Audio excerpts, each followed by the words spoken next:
Hello, in this session I'm going to make you a short demo of the risk value market risk module. Let's see what kind of risk frameworks are supported by risk value. Of course, one of the most typical approaches to measure the market risk of a portfolio is the value at risk. Now, value at risk can be calculated following different approaches: parametric, historical, and Monte Carlo simulation. More about that later on. However, value at risk is just a number at the end of the day. So not much. There is not many conclusions besides understanding if it's too much or if if the risk is adequate. There is not many conclusions that you can draw from a value at risk figure.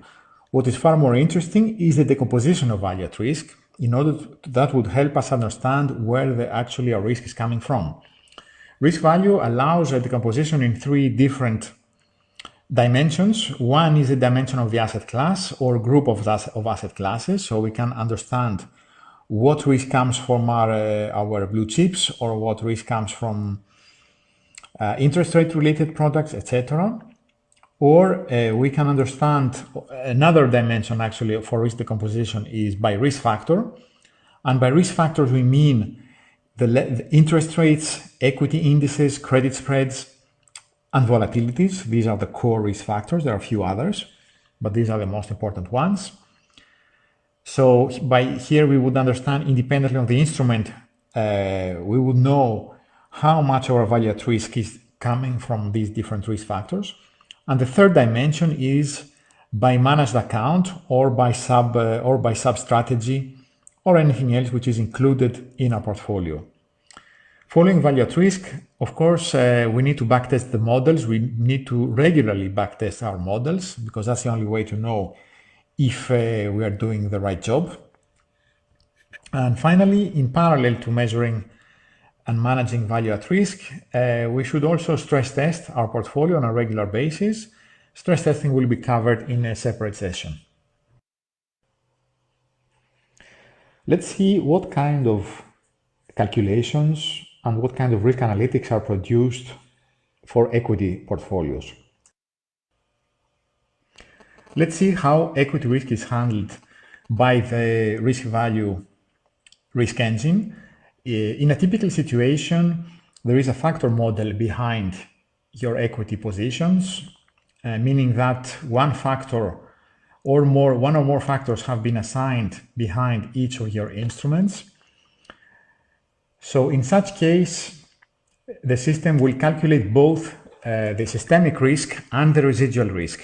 To measure the systemic risk, each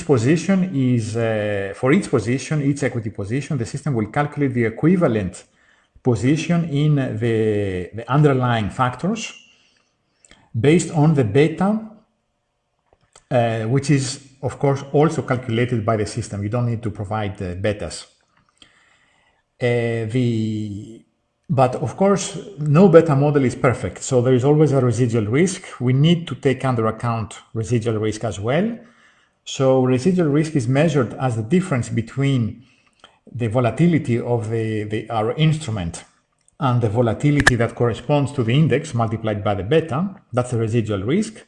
So the system actually introduces this additional risk factor, which is the residual risk factor, which by construction is independent from the other risk factors, meaning that so there's no need to calculate volatility. No need to measure correlation of this factor. The value at risk model needs to use, of course, the volatilities and the correlations of all the risk factors. These are calculated by the system. Actually, they are calculated by systemic, and we feed them into your system on a daily, eventually basis. For the calculation, we support two approaches. One is the natural, the simple moving average approach that you can find in Excel and everywhere else. The other one is the exponentially weighted approach, which is the one used by Risk Metrics actually. Of course, we propose the exponentially weighted because it absorbs shocks more easily, faster, meaning that when something happens in the market and you have an increased volatility, you will see that much faster in your value at risk results. However, for some purposes, for regulatory purposes, for example, where more observations are required, like 250 days or more, then maybe you will have to use the linear approach. Actually, you can use both approaches in the system, so you can calculate two sets of results. One might be the regulatory, the simple moving average with 250 days. The other one might be for internal purposes, the exponentially weighted with 75 or so observations. Now let's see how this beta model works. So I'm going to create a query to see the different securities that are defined within the system. Let's look for securities starting with an A, product type stock. I'm pressing the search button. And let's see, for example, this Apple computer stock. Let's see what it looks like. And I'm going to press the risk factors tab. So here we can see that for this equity, there is one risk factor that has been assigned. Actually, it's the same ID as the equity itself. So there's really no factor model behind this. So I'm going to remove this factor. And I'm going to choose a new one. I can choose between other equities or indices. Let's look for an index, something that starts with an F.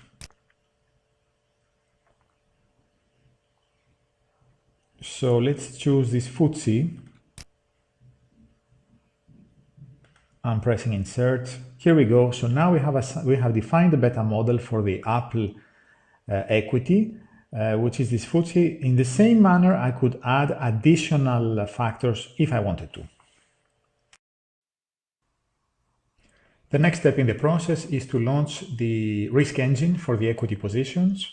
This will firstly calculate the net asset value of all the positions, taking under account all cash flows, corporate actions, dividends, anything that has happened to these equities. In case we have assigned a beta model, the engine will convert each position to a risk equivalent position on each factor assigned. Following this, it will measure the sensitivity, the factor sensitivity, meaning the P&L arising from 1% variation of the factors, what impact such a change will have on our net asset value. And then, of course, it's time for value at risk. This might be a parametric approach or historical or Monte Carlo, depending on the configuration. And also, we need finally to decompose value at risk. So in order to understand where risk is coming from, and as said earlier, this can be decomposed in 3 dimensions, either in terms of factor contributions or in terms of asset class contributions, or decomposition in each, how much risk is coming from each sub-account or each sub-portfolio. Let's see, for example, an equity risk report. This is our web-based report viewer. Let's click on this category, value at risk, and I will select marginal value at risk per risk factor. Let's select this portfolio, which we call Group A. So this is the value at risk report. The pie chart on the left shows us the gross risk per different risk factor types like currency, stock, etc. While to the right it is the net VaR contribution. I will drill down here on the stock risk factor, and I see here that the net value at risk of 830,000 actually can be broken down in 690,000, which comes from Apple computers, and another 140 which comes from Lancashire Holdings. Let's move on to our next topic and see how the risk engine works for fixed income and FX portfolios. Risk value accepts any type of exchange traded, like for example, cash bonds, bond futures, bond options, and also OTC, over-the-counter instruments like currency swaps, like interest rate swaps, FRAs, for example. These instruments can have formula-based coupon rates, for example, 3 times the 6-month LIBOR minus 2 times 1-month LIBOR, or any other linear combination actually of any kind of rate. It also supports embedded optionality, like found in swaptions, for example, or in caps and floors. And also the bonds or other instruments can have custom amortization schedules, meaning that different amortizations taking place at different times, not just bullet payments.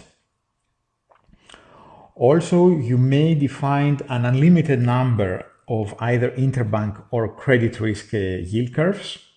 There's no limit on that. These are the curves that are used in order to find the present value of the cash flows. And also on each yield curve, you can define your own number of tenors depending on the liquidity of the yield curve. Now let's see how different yield curves can be assigned to an instrument. Here I'm looking at a corporate bond. We have called this Peugeot Corporate. So this is a floating rate bond. We can see here that the formula that will be used to calculate the coupons, the future coupons, is called Euribor 3-month, Euro 3-month LIBOR. But this sounds trivial, but it could be a much more complex formula behind this. And here below, we can see the curve that is going to be used for the present value of all the cash flows. In this case, it's the single A corporate curve. Now here below, if I click on the cash flows tab, I can see the different cash flows that have been calculated by the system for the future. You see all these edit signs at the left of each row. So it is possible to modify the characteristics of any future period if there is, for example, a modification in the dates or an amortization, or actually even a change in the formula that is going to be used for the calculation of the coupon.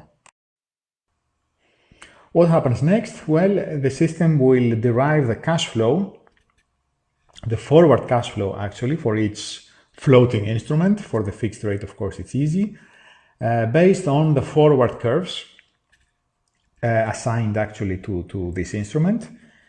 Following, when we have the cash flows, then we need to calculate the present value of all these instruments. This present value needs to be calculated on different points, for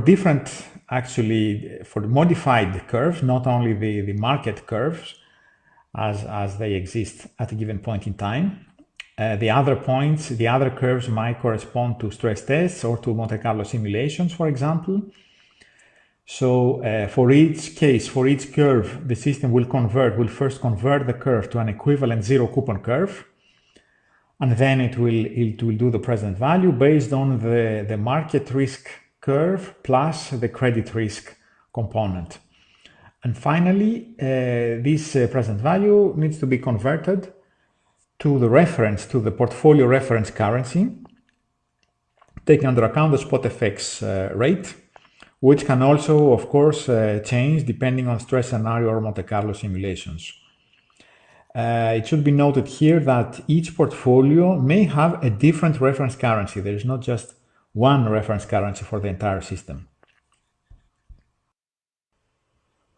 Everything that we've said up to now can be combined to address the needs of multi-asset class portfolios containing different instruments, different asset classes, including equities, interest rate, credit, FX, and anything else actually. In such situations, the system needs to take under account the risks of all these different instruments. Instead of analyzing separately the risk of each instrument, what the system does is it analyzes the risk of each risk factor.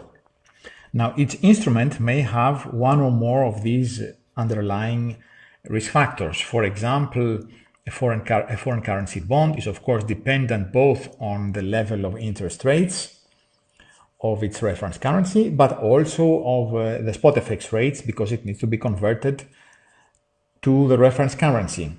If we're talking of a currency swap, then we also need a second yield curve, etc. So we have, instead of analyzing row by row this table, the system analyzes column by column the portfolio.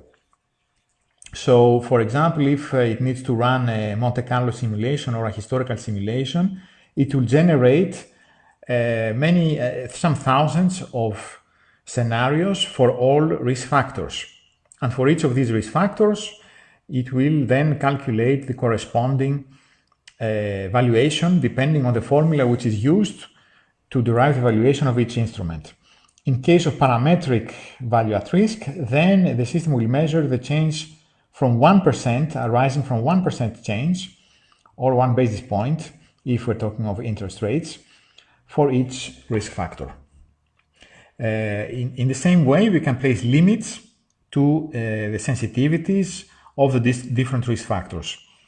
In such a way, actually, we don't have to care about the technical peculiarities of each instrument. All we care about is actually the exposure we have to the risk factors. And that is what we need to control. That's what we need to understand, first of all. Then we need to measure, and then we need to control. So it's the exposure in these risk factors, and we don't care so much which instruments are behind this kind of exposure. Let's see another report. This one shows net value at risk, which in our case it amounts to 1.9 million. And we can see here in the pie chart to the left the decomposition of the gross risk before diversification, which is actually 2.8 million. How this can be broken down in the different instruments. And to the right, it's the decomposition of the net value at risk. And we can see that the highest contributor is the stock product. Now moving below, I could perform a drill down, for example, in bonds denominated in euros, where I can see here that the total risk of 6 million can be broken down in plus 18,000, plus 18 actually for the second bond, and minus 12, which appears to be contributing negatively. It is actually diversifying the overall risk. And the sum of the two gives us the figure of 6. Here I could do a drill down on the stock in stocks denominated in US dollar. I can see that there is only one stock behind this position, and the contribution is quite high actually to the overall risk. It is 950,000. Thank you for your attention. If you wish to find more about us, please visit our website www.systemic-rm.com. Or you may find also about us on various social media that we are active in. For example, our Twitter account. You can see it here. We publish there all sorts of risk stories that we find interesting from all over the world for different segments: the banking sector, the insurance sector, the fund sector, and also various research papers. And I hope to see you soon again with us.